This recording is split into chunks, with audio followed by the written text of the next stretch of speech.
Hi guys, it's Mrs. J. So I'm here to go over pronouns with you, and this is for my students that I had on Friday and we weren't able to get through it, or for my students that were absent on Monday, or just for anyone that just needs a refresher and you were still confused after the lesson.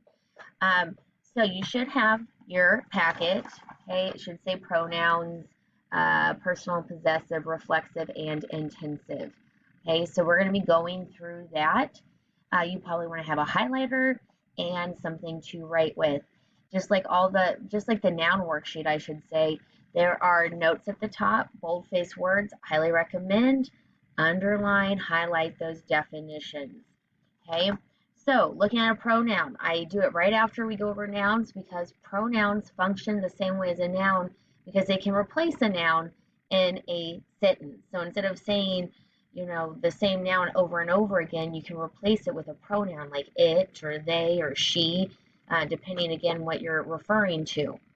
Okay, so that's their job, right? They can replace a noun. We are familiar probably mostly with personal pronouns. And since we're starting the short story unit, we have different points of view, first, second, and third. Well, that point of view is similar to the different types of personal pronouns we have, first, second, and third person. Okay, so if you look at the top here, look at that. Okay, we have singular and plural pronouns. Okay, first person, you're obviously referring to yourself, saying I, me, that's singular, you're talking about one person. Plural, you're including your group that you're in, like when you say we or us, right? You do this all the time. Second person personal pronouns is you. It's either singular or plural, it's same as you, okay? So in our writing, when we start doing more writing, I will tell you avoid second person pronouns, and that's any form of you. And then lastly, third person, if you look there, it's like he, she, him, her, it. I would circle that one. Kids forget that it is a pronoun. And then plural, they or them. Okay, and again, that's indicating third person, person or thing that's being discussed. You're talking about them, referring to them. Okay, those are personal pronouns. You use them daily. Okay, moving on. And again, you can always pause and listen to that first part again. The second one is possessive pronouns. Possessive, we talked about this with possessive nouns. Possessive means ownership, right? You possess something, you own it. And again, it's going to take the place of the possessive form of a noun. So again, first person will say my book, right? That is mine, or our, or ours, okay? Second person, it's the same for singular and plural. Again, your or yours with an S at the end. Third person, his, her, hers, and its with no apostrophe. So we use its, its, to show ownership for something. And then their and theirs, their. Okay, those are possessive pronouns, and they can replace those possessive nouns we talked about in your previous packet. Okay, the last two on this first worksheet are probably two that you have never heard before. They are going to be totally new pronouns, and they are kind of a struggle for students to grasp the understanding. Okay, so we have what we call reflexive and intensive pronouns. Reflexive pronouns refer to a noun or another pronoun that just indicates that the same person or thing is involved. Okay, so the example they give you, I bought myself a pair of jeans. It's reflexive, it's indicating I bought them.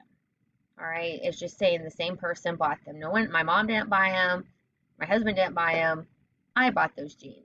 Okay, so again, it's just indicating the same person is involved. That's it. It's just reflecting back, and it's the same person, same subject. Okay, intensive is going to emphasize. That is key there. It's adding emphasis. So that example there is, I myself bought a pair of jeans. I'm emphasizing that I bought the pair of jeans. Again, not my mom, not my husband, I, myself. Okay? You're emphasizing that pronoun, that they are doing the action or whatever it is in the sentence. Okay? Those are the four very general type of pronouns that we use daily. These are very common. So the first worksheet, the first exercise, I should say, exercise 1, all you have to do is underline the pronouns in the sentences. Can you identify? Obviously, they're all listed there on the front. So when you flip your worksheet over, test yourself and see, can I do this without referring back to the notes on the front? Okay, so let's look at number 1. I could tell it made no sense at all to her. Look at that. There are 3 pronouns. Okay, you might want to pause it here.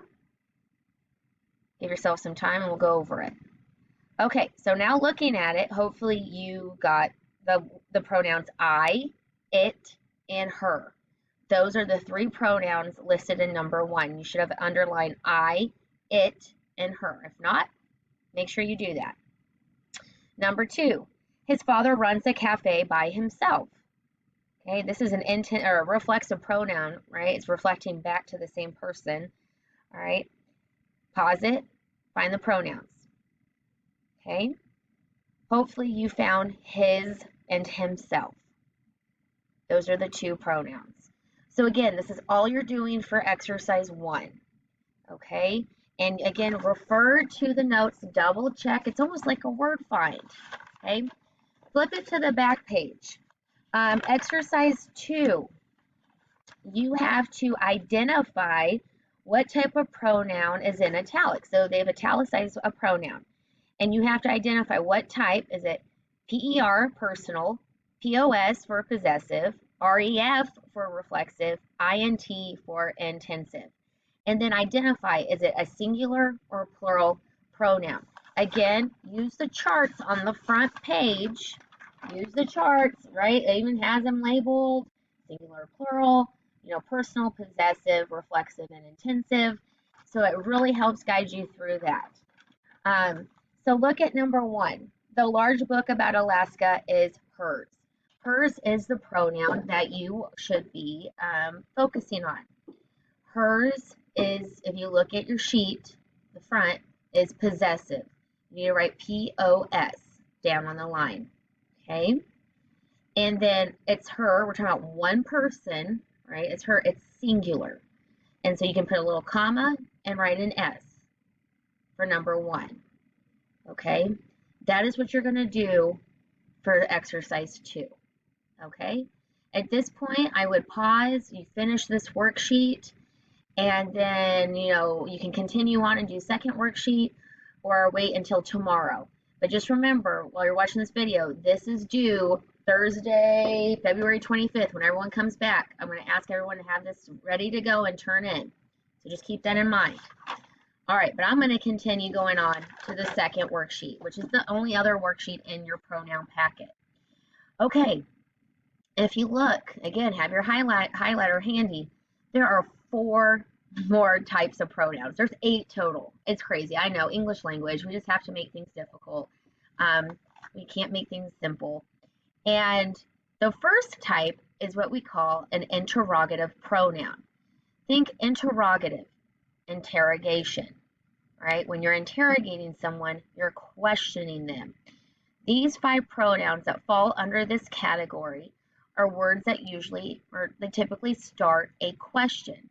So your clue here, your hint, if you have an interrogative pronoun is, does your sentence end with a question mark? If it does, you probably have what we call an interrogative pronoun. And they're listed there on your worksheet. And I would put a box or star it or highlight it. The words are who, whom, whose, what, and which. Okay?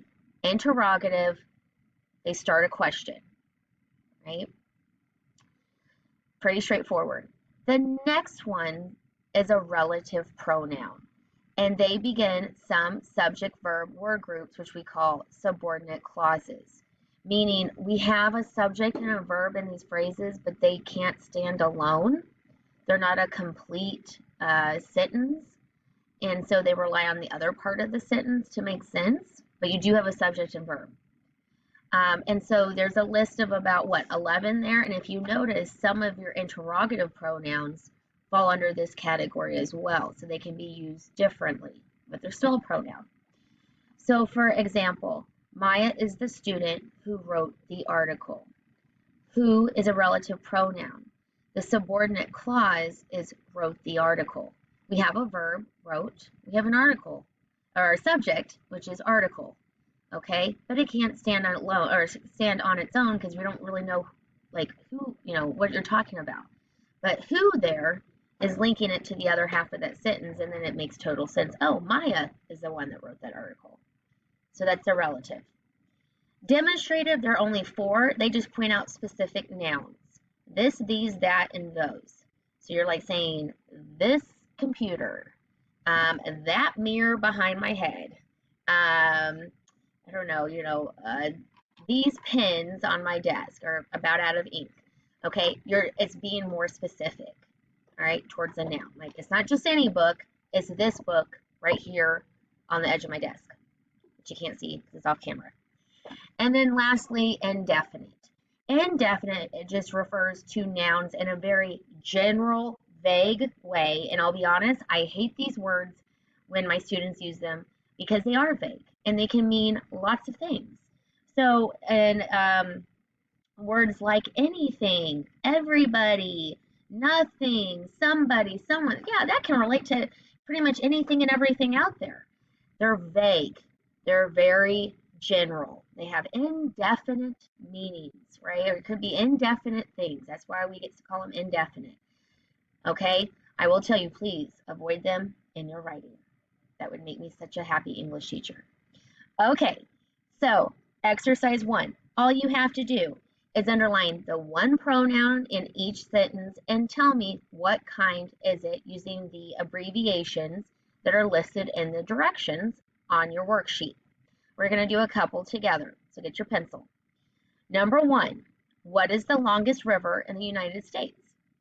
Your clue there, you got a question, right? You obviously must have an interrogative pronoun. So, and that would be what? Underline what and write INT. Straightforward. Again, refer to your notes. 2, the Missouri, which flows 2,500 miles, is the longest river. Fun little geography facts in this worksheet. Okay, which would be the pronoun. And if you're wondering, okay, what is this? It could be multiple things. Obviously, it's not interrogative. We don't have a question mark at the end. Okay, so what other one? That would leave what? Relative. And you are right. So write REL on the line for number 2. Okay, because flows and miles, you got a verb and a subject, but again, that cannot stand alone. So you do that for the rest. And then exercise 2, you just have to complete each sentence by filling in an appropriate pronoun of the type indicated. So at the end of these 5 sentences, in parentheses, they give you what type of pronoun. You'll be able to use one of the pronouns or the same pronoun multiple times. That is okay. Just make sure you're using the right type and refer to the front of that worksheet to help you. So I hope I explained this clearly, and if not, make sure you have your questions prepared and I will answer them in class Thursday when I see everyone together. I hope you're excited for that. And again, have this done by Thursday. But again, I will go over any questions you might have. All right. Good luck and email me if you got questions. Have a good day. Bye.